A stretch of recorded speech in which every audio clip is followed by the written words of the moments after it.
Riu aikari a ituura ria Juja Farm thiini wa gicigo kia ubunge kia Juja kaunti-ini ya Kiambu no mahuruke ng'endo ndaya iria makoretwo magithiururuka magietha njira ya gutuikania matura maria marigiceirie kumana na guthuka kwa ndaraca iria ri hakuhi.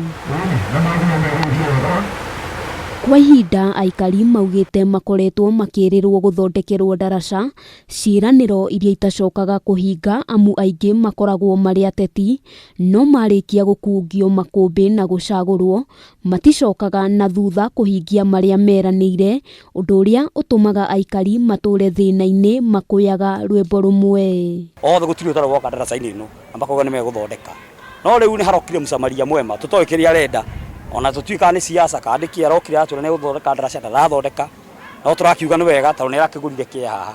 Andu a wendi mwega unyitaniri-ini na MCA wa wadi ya Theta nio makinyanirie waki wa ndaraca ino gukirikana kimanjika gia ciringi mirioni 2.5 nicio ihuthikite hari gutigirira ni arugama.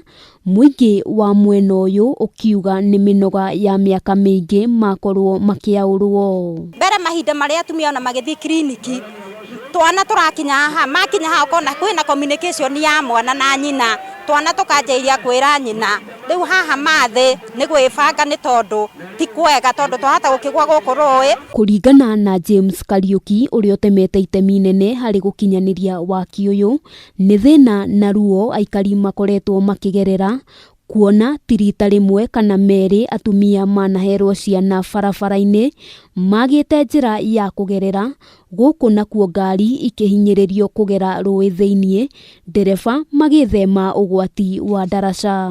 Ngari riu ndihotaga kuhitukira kuma murimo uyu wa Juja Farm aria othe marakua mahiga na guku na ihote guthie nginya Kamakis igereire njira ino.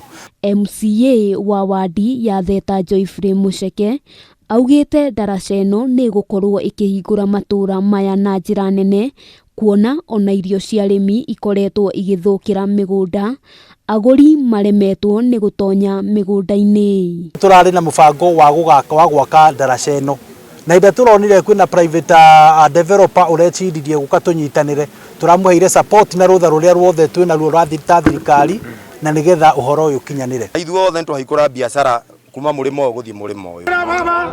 Handu-ini ha Kameme TV ritwa riakwa ni Wambui wa Njuguna.